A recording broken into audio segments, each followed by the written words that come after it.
मित्रों, आपकी बात आपके साथ राकेश मोहन त्यागी यूट्यूब चैनल के आज दिनांक 2 मई के सायकालीन 253वें अंक में आप सभी को भैया मेरी राम राम। और आज किस प्रकार आप सबको मालूम है कि हमारी केंद्र सरकार ने जब बुध को एक भैया फैसला ला हुआ है कि जो जनगणना लंबे समय से कोरोना की वजह से जो भैया जाम है बिल्ला देर रह गई जो होने ही पहले से, और जनगणना के संग कई विपक्षी दलन की काफ़ी दिनों से मांग ही भैया कि जाति गणना करा लेना चाहिए। और जो सरकार लगातार भैया हम सब देखते हैं अपने फैसलन से विपक्षी व सभी समर्थकों को भी भैया चौकात रहती है अपने निर्णय से, खास तौर से घर के आदरणीय प्रधानमंत्री मोदी जी। और जो बुध को जो निर्णय अचानक आओ है जाओ से काफ़ी लोग चौंके हैं, सशंकित हैं। लेकिन मेरा मानना है कि जो सरकार को जो उद्घोष है भैया सबको साथ, सबको विकास और सबके प्रयास, और जब सबको साथ लेकर सबको विकास करे हो तो भैया सबके साथ जिन्हें साथ ले रहे हैं उनके बारे में जानने पड़े, मतलब सर्वस्पर्शी समावेशी। और एक शब्दन की बहुत आप भैया बातचीत सुनते होंगे, अंत्योदय। अंतिम छोर पर खड़े हुए व्यक्ति का कैसे उन्नति के रास्ते पर लाओ जाए, जो कुचल गौ दब गौ पीछे रह गौ को भीड़ में बा को कैसे आगे लाओ जाए। जब तक हम और आप सब बा को जानेंगे ना, बा की पहचान ना करेंगे कि अंतिम छोर पर है कौन, तो बा को आगे कैसे लाओगे। आज भैया मेरो आप सबके जौहरे जो बतबतु कहन को जो क्रम है जा मैं जहे बतबतु घर को होने मेरा अनुरोध है। और मेरो आप सबसे भैया निवेदन है कि जो बतबतु आपको पसंद आवे तो यूट्यूब पे जाए पूरा सुन के लाइक कर दियो, ज़्यादा से ज़्यादा फ़ोन में शेयर करवाए के। चैनल जिन भैया ने अभी सब्सक्राइब ना करो, मेरा अनुरोध है भैया चैनल को सब्सक्राइब कर दो करो। और अपनी जो राय हो करे, जैसी वो राय हो बस राय को इजहार जरूर करे करो। तो भैया जैसा कि हम सबको मालूम है दादा कि 27% जो आरक्षण ओबीसी को जो मंडल कमीशन आयोग की रिपोर्ट के माध्यम से मिलो, और जो रिपोर्ट बहुत दिनों से दबी पड़ी, काका कालेकर रिपोर्ट इससे पहले सन 51-52 में जब देश आज़ाद हो तो ऐसे पिछड़े लोगों को दबाए सताए लोगों को आगे बढ़ाता ही, लेकिन तब की सरकार कांग्रेस सरकार पंडित नेहरू की सरकार ने इस चीज़ का पुरजोर विरोध करो भैया। और एक तो विरोध करो कि अपने रहते ही ना, जब तक कांग्रेस की सरकारें रही भैया उनने कतई ऐसी रिपोर्टन को, चाहे काका कालेकर की रिपोर्ट हो और चाहे भैया मंडल आयोग की रिपोर्ट हो, इनको कतई रद्दी के टोकरा में डाले रखो। 90 के दशक में बीपी सिंह की सरकार ने जा मंडल कमीशन को लागू करो, जिससे कि जो अपने पिछड़े भैया हैं जो पीछे रह गए किन्हीं कारण से, उनको 27% आरक्षण को भैया जो निर्णय लोगो। लेकिन आज देखने में आ रहा है कि भैया वो आरक्षण को लाभ का जो उद्देश्य हो वो भैया पूरा ना हो। बहुत बड़ी संख्या में ओबीसी में बहुत ज़्यादा जो पिछड़े हैं, जो कहते अंत्योदय अंतिम छोर पर लाइन में रह गए, उनको जाको लाभ ना मिल पा रहा। और जो 27% आरक्षण को लाभ भैया कुछ ही चंद लोगों को मिल पा रहा हो, और जो 97% जाको लाभ जिन लोगों जो हो वो कुछ ही लोग ले पा रहे। जा वजह से सरकार ने ऐसा ना है कि सरकार जा और पहले से ना सोच रही, रोहिणी आयोग को भैया एक गठन करो।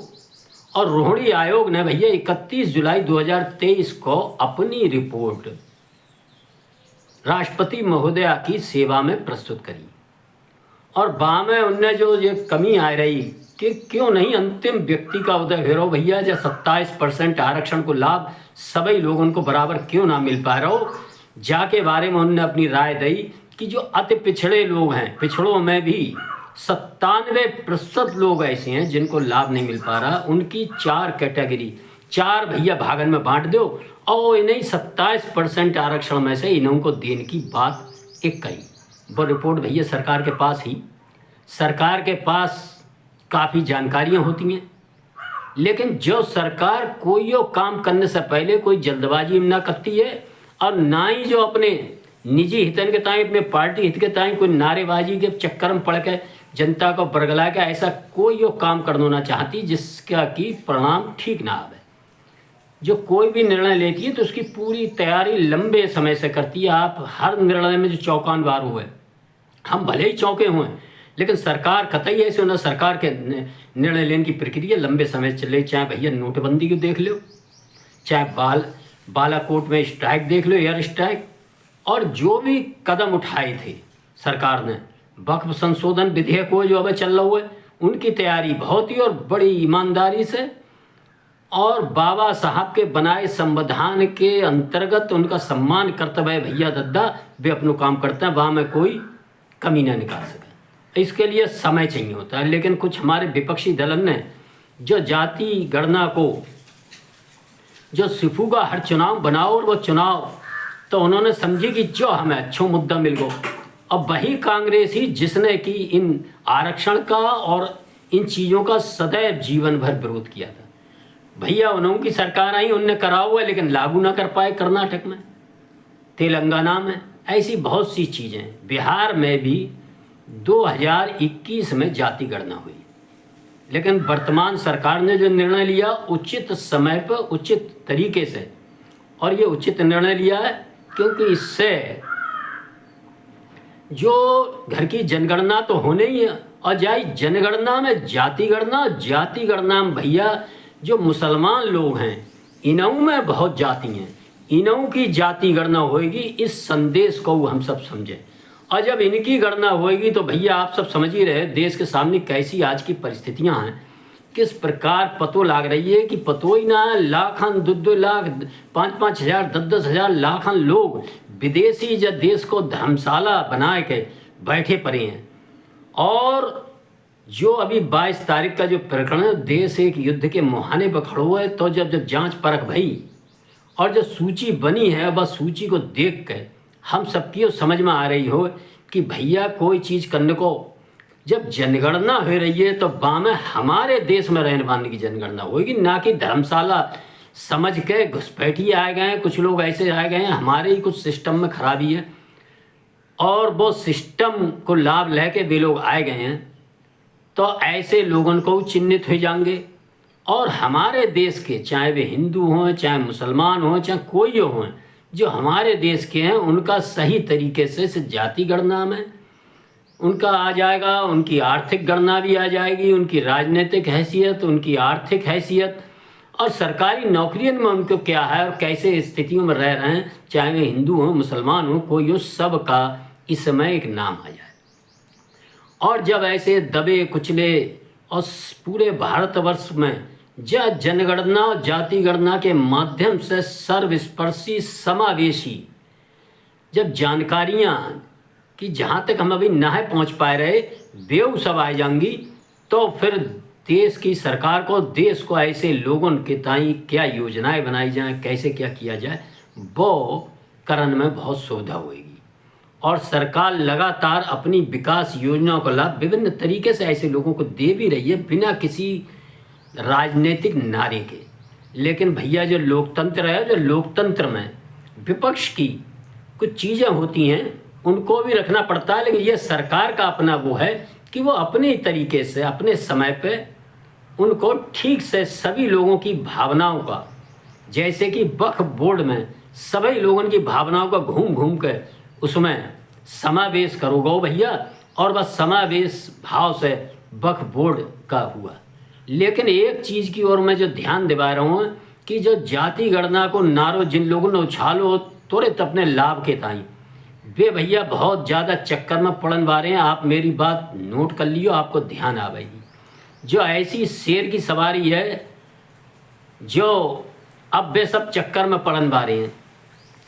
ऐसे लोग जो 27% आरक्षण में जो 3-4 प्रमुख जातियां थीं इस देश के अंदर, खासतौर से उत्तर भारत में चाहे कहीं भी, जो इसका 97% लाभ ले रही थीं, और जो अपने ही समाज के अति दलित, अति पिछड़े, जो बहुत पीछे रह गए हैं, उनको लाभ नहीं दे रही थीं। अब जब आएगी बात तो भैया उनको लाभ तो भाई मिलेगा जो अब तक ले रही है। उनने अपनी संख्या बल के आधार पर भारत की राजनीति में कुछ राजनीतिक दल बनाए रखे हैं अपने समर्थन के आधार पर, जाति के आधार पर, और वे उनके थोक वोट बैंक होते हैं और उन्हीं को जहाँ में सब लाभ मिल रहा हो। अब जो राजनीतिक नारा लाभ के ताई जो न करो तो वो जो लाभ है निश्चित ही उसमें से उन्हीं का कम होगा। जब भैया जहाँ में भारतीय मुसलमान जब शामिल होंगे, ओबीसी और बहुत बड़ी संख्या में है जिनको पसमानदा वर्ग भी कहा जाता है, जब वे पसमानदा भैया जहाँ में शामिल होंगे तो उन्हों को जाई में से हिस्सा मिलेगा। तो जो हिस्सा जो है ये सब इसी में से कटना है। और मुसलमानों में थोड़ी बहुत ना भैया उन्हों में वह बात है जो हम पे 1000 साल से 1200 साल से बहुत बड़ा आरोप लगाया जाता है कि भारतवर्ष में साहब जातिगत आधार पर बड़ो भेदभाव होता है और जाति कहीं है ही ना, ये हिंदुओं में है और इनने बड़े साहब दबाए हैं, सताए हैं, कुचले हैं अपने लोग। और हम जो सिस्टम लेके आए हैं 1400 साल से, 1300 साल से, 1200 साल से भारत में, जहाँ में साहब कतई समानता है।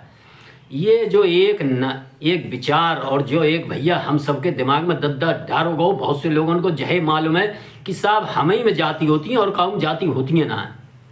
और मैं लगातार भैया आप सबसे कहते रहता हूँ कि कुछ धूर्त किस्म के लोग कुछ विचार चलाते हैं और हम सब उनके बहकावे में आए उसकी जानकारी सही ना रखते हैं। जानकारी ना रखने के कारण किस प्रकार मूर्ख बनते जाते हैं और इतना बड़ा नुकसान कर लेते हैं अपने समाज का, अपने देश का, अपनी संस्कृति को। जा एक नारे न करो है ब नारे की कलइयो जा जाति गणना से खुलन जाएगी। जनता के बीच नई पीढ़ी के लोगों को, संसार को पता लगेगी कि ऐसा होना है कि जो जाति हमारे ही अंदर है साथ। जो जाति जो कहे करते कि हमारे यहाँ बहुत समानता है और हम सब एक हैं, उनके अंदर भी कितनी जातियां मैं लगातार आपको पहले बता, मैं एक बार आपके संज्ञान में फिर ला रहा हूँ भैया। उन्हों के यहाँ जिस जब से आज़ाद हुआ है जे अशराफिया वर्ग के में चाहे सैयद हों, शेख हों, पठान हों, जिस रिजवी हों, ऐसे लोग ही 90% आर्थिक राजनीतिक नेतृत्व, आर्थिक नेतृत्व, समृद्धि, प्रतिष्ठा इन्हीं लोगों को प्राप्त भई है। और बाकी 90% से ऊपर भैया जो पसमानदा, जो गरीब जो लोग हैं, जो अंसारी हों, चिकवा हों, मंसूरी हों, इदरीसी हों, नाई हों, बढ़ई हों, भुनिया हों, दर्जी हों, धुनिया हों, मनिहार हों, नट हों, रज्जाक हों, हलाल खोर हों, कुंजरे हों, फकीर हों, हज्जाम हों, लोहार हों, ऐसी दर्जनों अभी सैकड़ों ऐसे जातियाँ इनमें हैं। उन बेचारने की कहीं पूछिए ना गई है। वे सब दबे, सताए, कुचले, अति दलित, अति पिछड़ों के रूप में, मुस्लिम समाज के रूप में भी है। सर्वस्पर्शी समावेशी समाज, और कैसे इसके बारे में निकल के आवे भैया। तुम हम पे उंगली उठाते हैं, पहले अपने घायल देखो। लेकिन सरकार ने जो बहुत बढ़िया निर्णय लिया है कि जाति गणना के माध्यम से मुस्लिम समाज की इन गरीब, दलित, अति पिछड़ी, पसमानदा वर्ग की जातियन को भैया जब 27% आरक्षण का लाभ मिलेगा तो जो आरक्षण जो अवलो जो आरक्षण को 27% को लाभ अपने जातिगत आधार पर राजनीतिकरण वाले कुछ राजनीतिक दल के समर्थकन ने जो उठा हुआ है, अब वो भैया उन्हें इन्हों को देने पर देना चाहिए। न्याय को जो तकाजा है, ईमानदारी से सबका बाबा साहब ने जो सर्व समावेशी, सर्वस्पर्शी कानून बना हुआ में जो ही कि सबको बराबर समान लाभ मिले, तो भैया अब इन्हों को लाभ मिला। जो लाभ मिलेगा तो निश्चित कहीं ना कहीं कुछ चीज़ें नहीं आएंगी। लेकिन भैया दद्दा हम सब जानते हैं, कोई नौ काम करो, आप कितो बढ़िया काम करो, कुछ ना कुछ अवरोध और व्यवधान आते हैं। और निश्चित ही समाज, भारतीय समाज, सरकार और सभी विपक्षी दलों से सहयोग से हम सब देखेंगे आने वाले समय में ये सब व्यवधान दूर होंगे। लेकिन इन चीज़ों को राजनीति करके अपना निजी हित, अपनी राजनीति साधने वाले लोग देखिए अभी से फिर अब उनने कही अब हम आगे राजनीति क्या करेंगे, जो मुद्दा तो हमारे हाथ से छिन गो। जो तो ऐसे हो गई कि दुकानों गई और फट्टो लौट दो, मोदी जी ने जो निर्णय लिया, जो काऊ को उम्मीद ही नहीं, अचानक निर्णय, जिसके लिए आदरणीय मोदी जी प्रसिद्ध है, अचानक अप्रत्याशित, जिसके बारे में जानकारी न होती है, वो निर्णय लेते हैं। और वह इतना अचूक समय पे लेते हैं कि कहते हैं कि वे कुछ कहिए ना पाते। अब साहब वे कह रहे हैं कि सरकार तुम्हारी है और सिस्टम हमारा है। उनको कहने को ये हमने तो दबाव बनाओ तासे निर्णय लो। ये उनकी बहुत बड़ी मूर्खता है। सरकार इस ओर लगातार काम कर रही थी, हमको जानकारी नहीं थी, या हम समझ नहीं पा रहे थे, या सरकार की मंशा को ना समझ पा रहे। सरकार लगातार सर्वस्पर्शी समाज के बीच अपनी सरकारी योजनाओं के माध्यम से समावेशी तरीके से समाज के अंतिम छोर पर खड़े पंडित दीनदयाल उपाध्याय जी के अंत्योदय का जो लक्ष्य लेकर लगातार चल रही है, वह उस ओर उसका एक एक कदम उसी ओर जा रहा है। ये ना समझ पाए तो जो हमारा दोष है।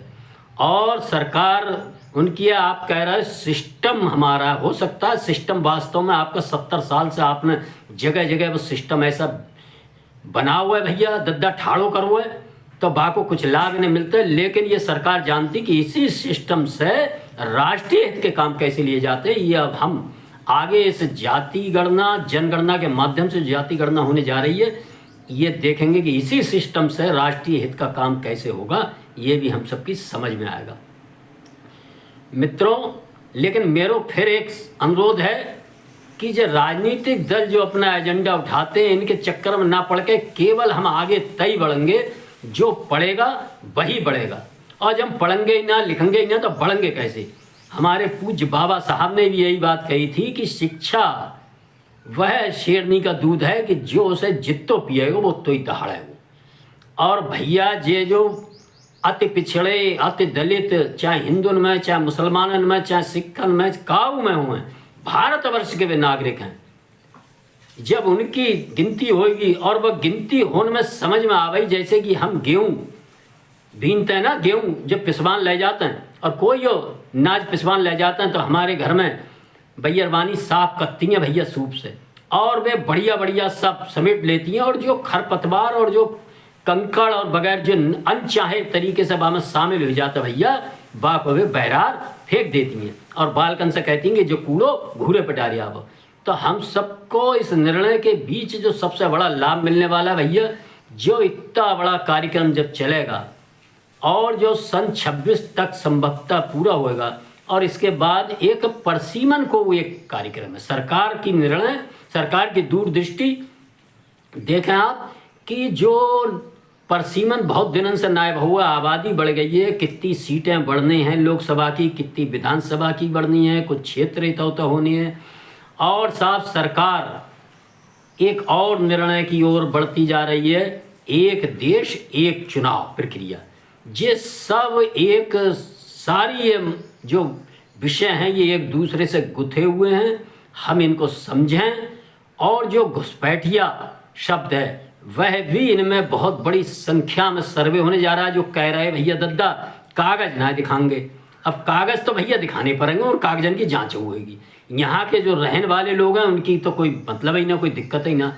लेकिन जो घुसपैठिया, रोहिंग्या, बांग्लादेशी, पाकिस्तानी इस देश में जो इतनी बड़ी संख्या में रह रहे हैं, इस जनगणना, जाति गणना व अन्य आर्थिक गणना, राजनीतिक गणनाओं में सब समझ में आ जाएगा कौन जा देश को नागरिक है और कौन विदेशी घुसपैठिया है। इस चीज़ का ये भी लाभ मिलेगा।